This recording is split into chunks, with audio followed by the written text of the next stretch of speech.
Hello বন্ধুরা, আমাদের luggage গোছানো কিন্তু পুরোপুরি কমপ্লিট। অপেক্ষা করছি ওলা আসার জন্য। আমরা এখন হাওড়া স্টেশন থেকে 11:50-এ হিমগিরি এক্সপ্রেস ধরবো। আমাদের তিনজনের মধ্যে একজন সাইড লোয়ারটা পেয়েছিলাম। আমার ভীষণ ভালো লাগে এই সাইড লোয়ার সিটটা। এখানে বসে চা খেতে খেতে বাইরের দৃশ্য দেখবো ট্রেন থেকে, এটা একটা আলাদাই আনন্দ। 38 ঘন্টা ট্রেনে জার্নি করার পর তবে কিন্তু আমরা জম্মু স্টেশনে গিয়ে পৌঁছাবো। তাই এতটা জার্নি করার জন্য যদি একটা পছন্দ মতন সিট না পাওয়া যায় তাহলে কিন্তু খুবই কষ্টের।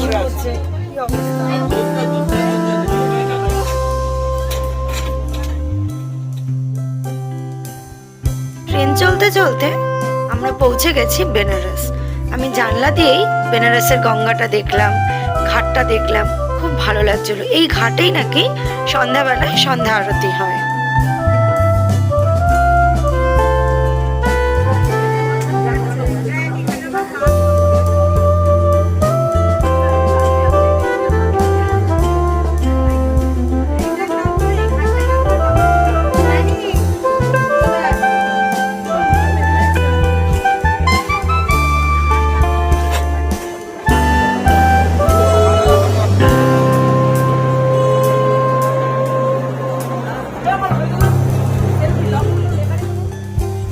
আমরা টোটাল 22 জন মিলে কিন্তু কাশ্মীর যাচ্ছি। এই 22 জনই কিন্তু আমরা একই পাড়ার। সবাই মিলে খুব আনন্দ করতে করতে, হই হুল্লোড় করতে করতে ট্রেনে যাত্রাটা করেছি, যার জন্য 38 ঘন্টা কীভাবে কেটে গেল বুঝতেই পারলাম না।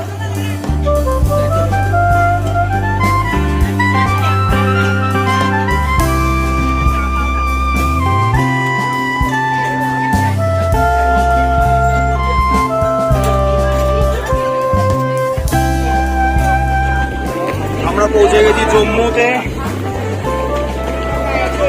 প্রায় অনেকক্ষণের জার্নি করে, দুটো নাইট স্টে করে আমরা পৌঁছে গেলাম জম্মুতে। মাকে দেখা, চলো চলো, অনেক কষ্টে এসে পৌঁছেছি।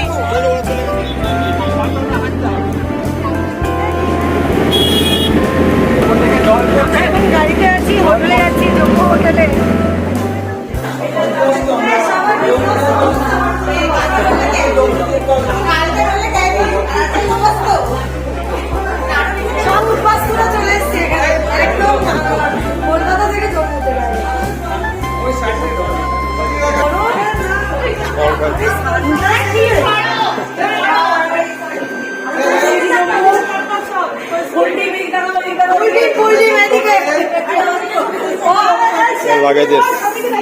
আমরা জম্মুর হোটেলের নামটা কেন কি?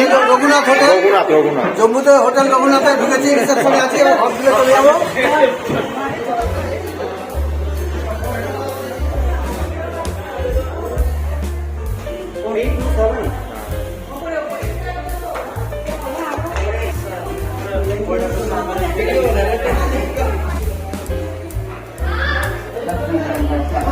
রুমে চলে এসেছি, জম্মুর রুম। আমরা কটা ফ্যামিলি? টোটাল 8টা ফ্যামিলি, 8টা রুম দিয়েছে।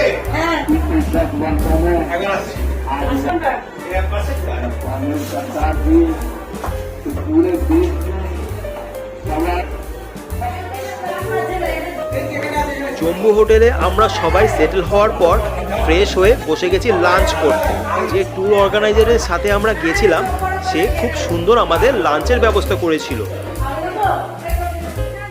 কালকে রাতে আমরা জম্মু হোটেলে স্টে করেছিলাম। আজকে ভোর 5টায় উঠে আমাদের কোথায় যাচ্ছি আমরা? শ্রীনগর, পেহেলগাঁও যাব। 8-9 ঘন্টার জার্নি আছে। মেয়ে এখনো ঘুমাচ্ছে, 3-4 ঘন্টা ঘুম হয়েছে। এখন আমরা আবার প্যাকিং করে বেরিয়ে যাচ্ছি পেহেলগামের উদ্দেশ্যে।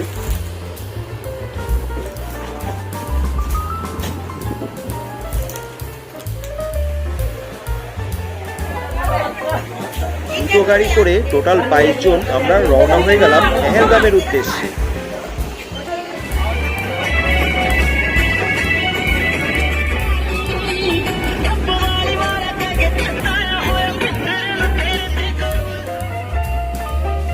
জম্মু থেকে পেহেলগাম যাওয়ার রাস্তাটা কিন্তু খুব সুন্দর ছিল, খুব চওড়া, এবং চারিদিকে প্রাকৃতিক দৃশ্যটাও খুবই সুন্দর লাগছিল দেখতে।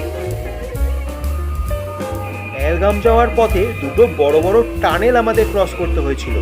তার দুটোরই ডিস্টেন্স ছিল প্রায় 11 থেকে 12 কিলোমিটার। এই টানেলগুলো থাকার জন্য আমরা অনেক কম সময়ে পেহেলগাঁও পৌঁছে যেতে পারি।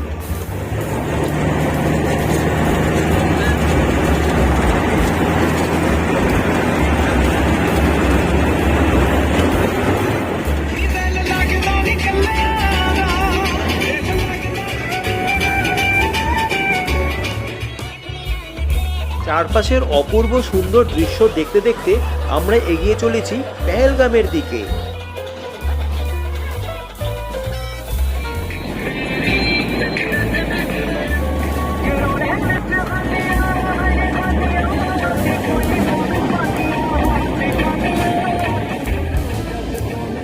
এখন আমরা ক্রস করছি সেই 11 কিলোমিটারের টানেল।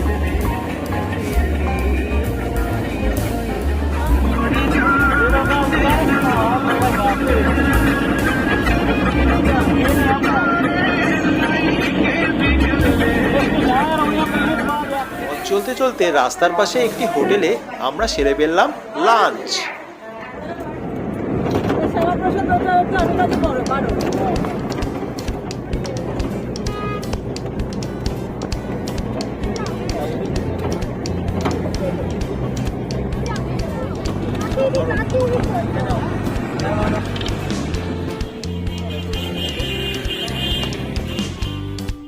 সকাল 9টার সময় আমরা জম্মু থেকে রওনা হয়েছি পেহেলগামের উদ্দেশ্যে। এখন আমরা পৌঁছলাম রাত 8:20-তে।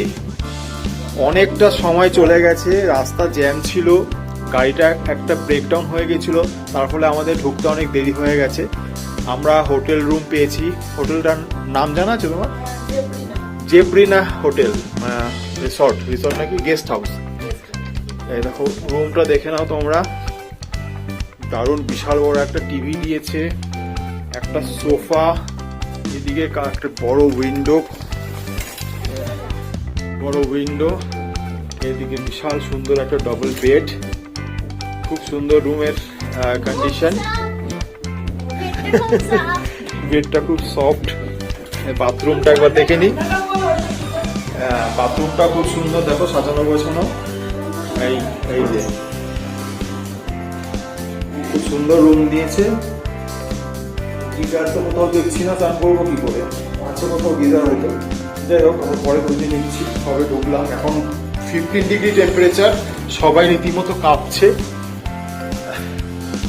এটা তো একটা অসাধারণ আনন্দ লাগছে, দারুণ দারুণ। তো এখানে নাইটটা আমরা স্টে করবো, কালকে সকালে আমরা সাইট সিনে বেরোবো। আর কিছুক্ষণ পর 3-এ চলে যাবে, টেম্পারেচার 3-এ চলে যাবে, 3-এ। সবাই কাঁপছে।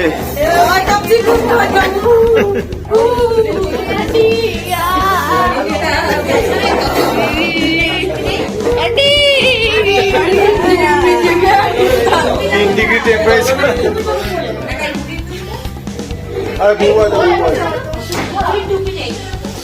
আরে বুবু আসবে।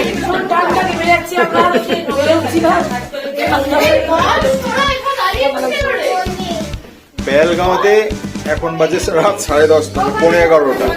টেম্পারেচার দেখাচ্ছে 6 ডিগ্রি, আর কিছুক্ষণ পর 3 ডিগ্রিতে চলে যাবে। এখনই কাঁপছে সবাই। পেহেলগাঁওতে এখন বাজে সকাল 8টা, সবে ঘুম থেকে উঠলাম। এখন টেম্পারেচার দেখলাম 6 ডিগ্রি।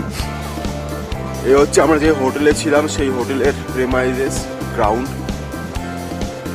চারপাশে শুধু একটু দেখে নাও বন্ধুরা, কত সুন্দর। পুরো বরফের পাহাড়, প্রচন্ড ঠান্ডা, মুখ দিয়ে ধোঁয়া বেরোচ্ছে। আজকে হচ্ছে এপ্রিলের 10 তারিখ। তো গতকাল রাত্রে আমরা এই হোটেলে এসেছি জম্মু থেকে। চারপাশটা অসাধারণ সুন্দর। একটু ক্লোজ করে দেখিয়ে দিচ্ছি বন্ধুরা তোমাদের। এখান থেকে আমরা 9টার সময় রেডি হয়ে সাইট সিনে যাব, মিনি সুইজারল্যান্ড। কি অসাধারণ লাগছে চারপাশটা, একটু দেখে নাও। এই হচ্ছে আমাদের সেই হোটেল যেখানে আমরা স্টে করেছি।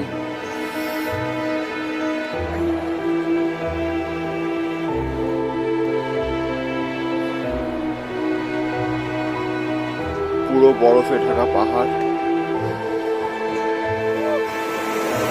অসাধারণ। আমরা যে গেস্ট হাউসে আছি পেহেলগাঁও জেফরিনাতে, তার পাশেই একটা নদী। এখন রাত 8:30 বাজে, সরি সকাল 8:30 বাজে। তো অসাধারণ সুন্দর চারপাশটা দেখো, নদী বয়ে যাচ্ছে যেরকম, এগুলো সব বরফ করা জল, হাত লাগলে একদম কনকনে ঠান্ডা।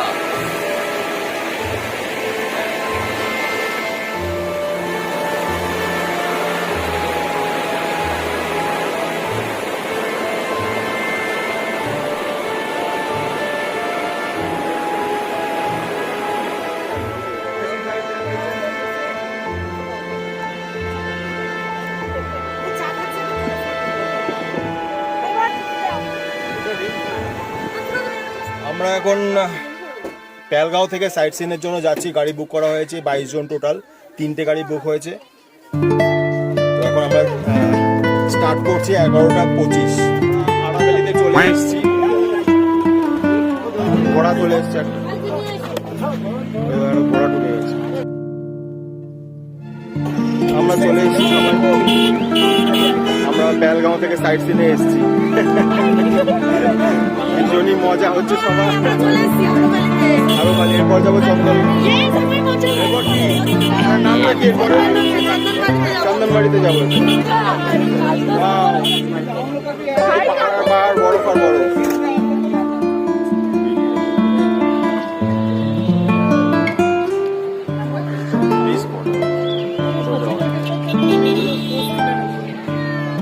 চন্দনবাড়ি না বলে আরু ভ্যালি। শুনেছিলাম পৃথিবীর বুকে একটা স্বর্গ আছে, মর্তে তো সারা জীবন থাকলাম, তো অবশেষে সেই স্বর্গের দর্শন হয়ে গেল।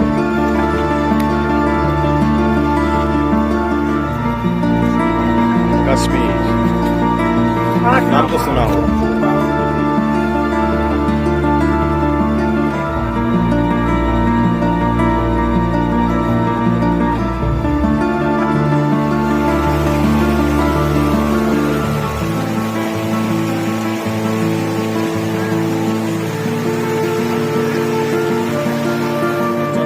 চলে এসছি, এখন বাজে 1:30 দুপুর। ভীষণই ভোট প্যাচের রাস্তা, ওয়েটিং এক টেন্ডেন্সি ছিল। এরকম বরফে জমা পাহাড়, এখন আমরা সেই বরফের মধ্যে দিয়ে হাঁটব।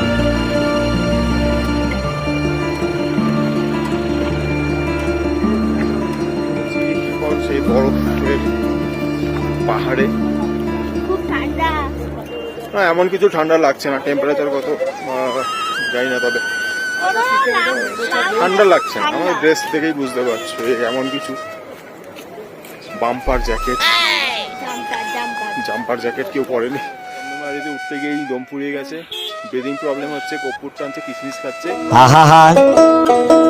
আমি পারি না আর পারি না, আমি কেন মরি না।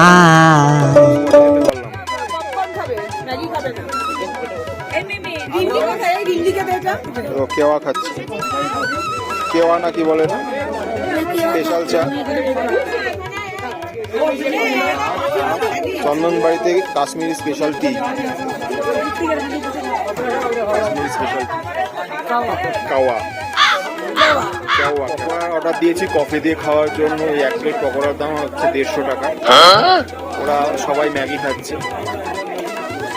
ম্যাগিও টেস্ট করবো।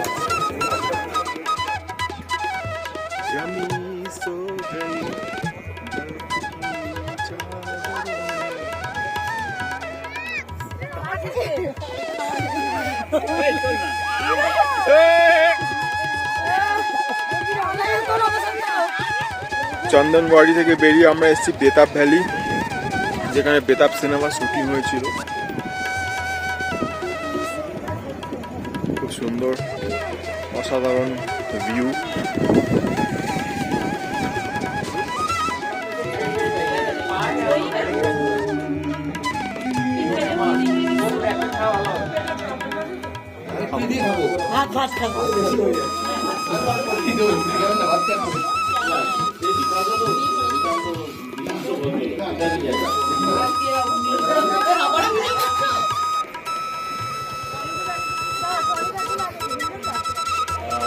পেহেলগাঁওয়ের জ্যাবরিনা হোটেল থেকে আমরা এখন বেরিয়ে যাচ্ছি শ্রীনগরের উদ্দেশ্যে। 3 ঘন্টার জার্নি। সেখান থেকে আমরা হোটেলে ডাইরেক্ট ঢুকবো না, সাইট সিন করে তারপরে হোটেলে ঢুকবো, লাঞ্চ করব হোটেলে। আমাদের যে ট্যুরিস্ট আছে তাই লাঞ্চ করাবে আমাদের। লাঞ্চ করার পর আবার সাইট সিনে যাব। তো এখান থেকে আমরা বেরিয়ে যাচ্ছি জ্যাবরিনা হোটেল গেস্ট হাউস থেকে। লাগেজ ওঠানো হয়ে গেছে গাড়িতে, 22 জন দুটো গাড়িতে।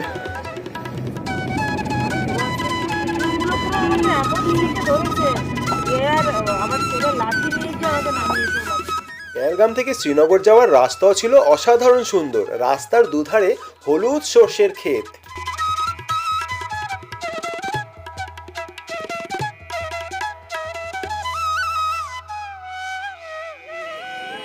পেহেলগাঁও থেকে শ্রীনগর যাওয়ার পথে আমরা একটা আপেল গার্ডেনে আসলাম। এখনো কোনো গাছে আপেল আসেনি, সবে ফুল এসছে। সেপ্টেম্বর মাসে আসলে এই ফুলগুলো সব আপেল হয়ে যাবে। এখন সবই ফুল, এখন ছোট ছোট আপেল ফুল। কোনো গাছে আপেল নেই। বিশাল বড় আপেল গার্ডেন, কোনো গাছে কোনো আপেল নেই। খুব সুন্দর। অ্যাপেল গার্ডেনে এসে আমরা অ্যাপেল পাইনি গাছে, তবে ওদের কাছে ছিল গ্রিন অ্যাপেল। কিনে খাচ্ছি, অসাধারণ মিষ্টি।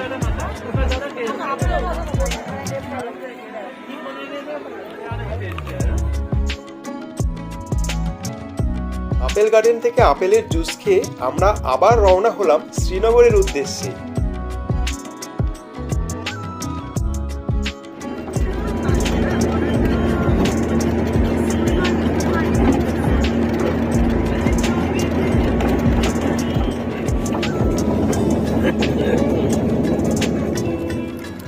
গাড়িটা এসেছিল।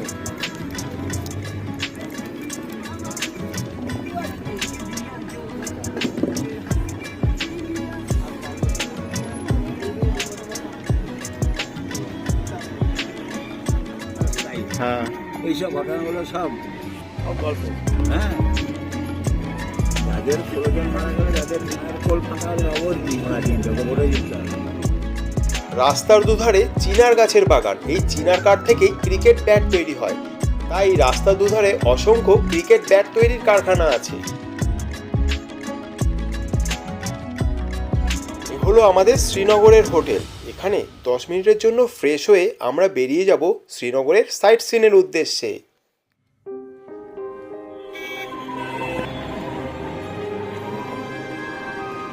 ডাল লেকের পাশ দিয়ে আমরা এখন চলেছি টিউলিপ গার্ডেনের দিকে। সেদিন ঈদ থাকার জন্য রাস্তায় ছিল প্রচণ্ড জ্যাম। শ্রীনগর হোটেল থেকে টিউলিপ গার্ডেন যেতে প্রায় 5 ঘন্টা লেগে গিয়েছিল।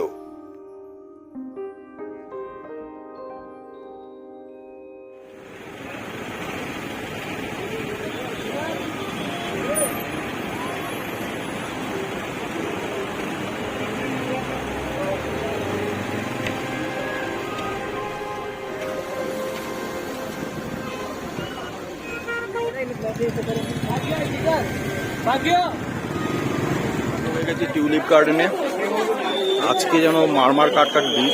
কলকাতার পার্কগুলোকেও ছাপিয়ে গেছে। অসাধারণ ভিড় হয়েছে। দেখতে পাচ্ছ টিউলিপ ফুল ফুটে আছে, কত লাল লাল টিউলিপ ফুল ফুটে আছে। বুঝতে পারছো কিরকম ভিড় হয়েছে। সেই 25শে ডিসেম্বর যেরকম চিড়িয়াখানা ব্যান্ডেল চার্চে ভিড় হয়, সেরকম ভিড় হয়েছে। কারণ এখানকার লোকাল পাবলিকতে ঈদ চলছে, ঈদ যেই কারণে ওরাও ঘুরতে এসছে।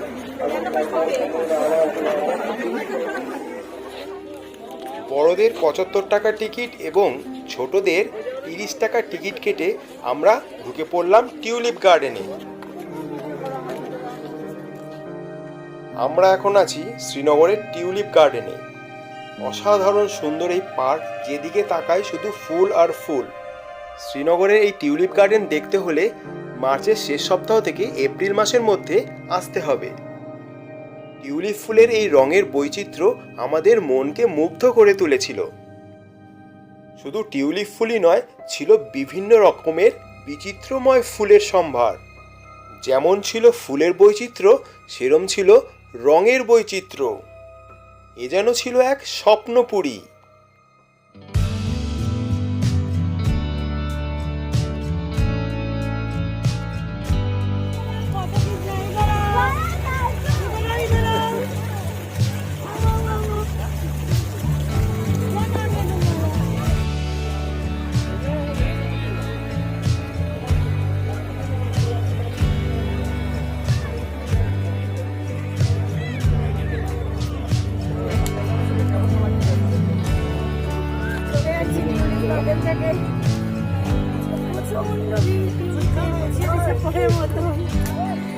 চোখটা জুড়িয়ে গেল, এত সুন্দর ফুলগুলো, দারুণ।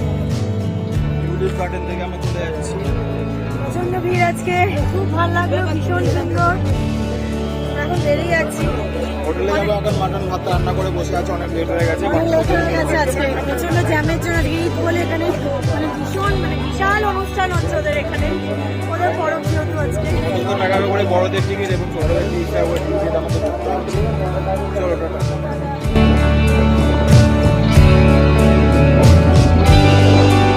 সকাল 9টার সময় সোনমার্গের উদ্দেশ্যে রওনা হলাম শ্রীনগরের হোটেল থেকে।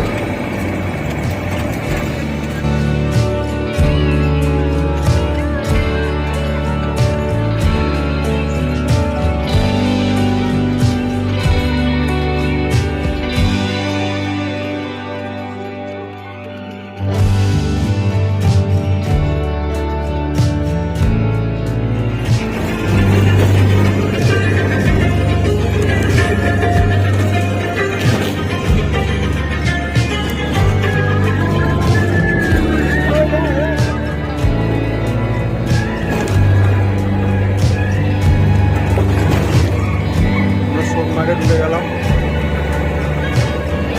ঢুকে গেছি আমরা সোনমার্গ।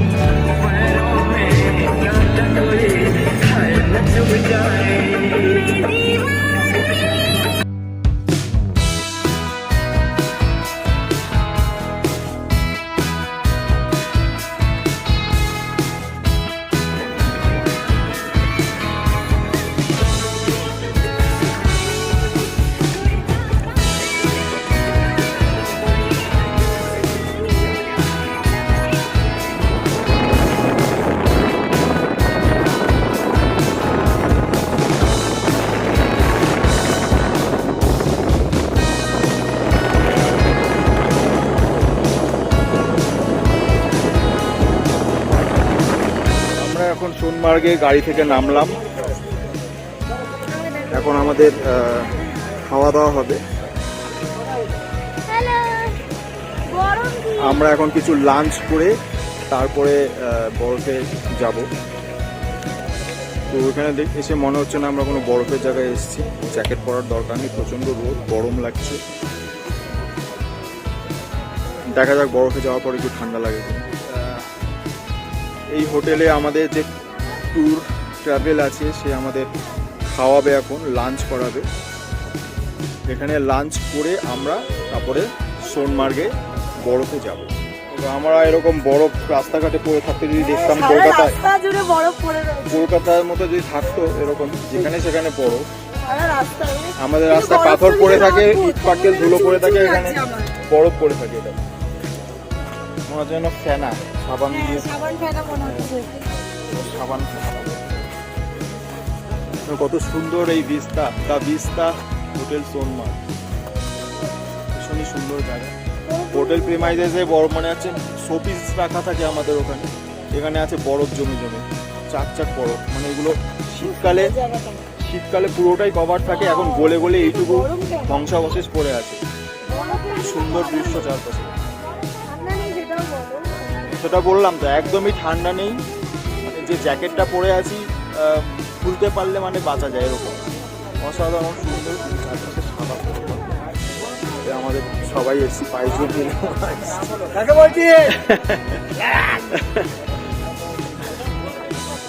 সকালে তোকে যা দেখলাম আমি অবস্থায় বলে তোকে দিয়ে যেতে পারবো না। তুই এসছিস স্মাইল দিচ্ছিস সেটাই ভালো। কানে কি পরে গরম লাগছে, জ্যাকেট খুলে ফেলতে ইচ্ছা করছে, কিন্তু চারিদিকে বরফ। চারিদিকে বরফ। অদ্ভুত weather। কেমন ওয়েদার, রাত্রে প্রচন্ড ঠান্ডা, মানে বিবরণ দিতে পারবো না এই ওয়েদারে। চলো এবার আমরা লাঞ্চ করে কিছু লাঞ্চ করার পর আমরা যাবো।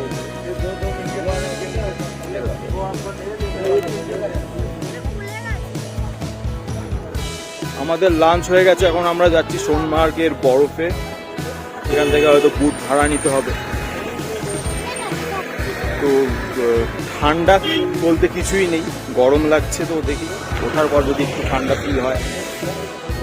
আমরা চলে এসেছি সোনমার্গে। উঠতে উঠতে হাঁপিয়ে গেছি, গরম লাগছে।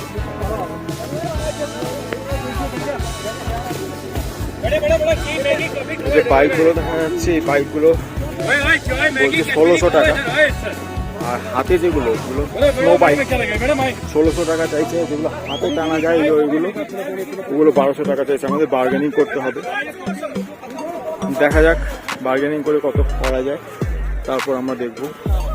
এখানে খাবার বিক্রি হচ্ছে।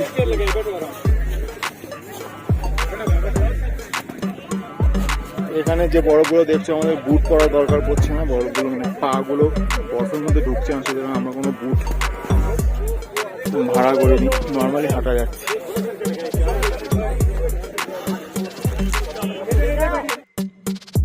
বন্ধুরা, এখানেই শেষ করলাম আমাদের পার্ট 1 ভিডিও। পার্ট 2তে আমরা আরো মজা করেছি, তোমরা অবশ্যই পার্ট 2টা দেখো।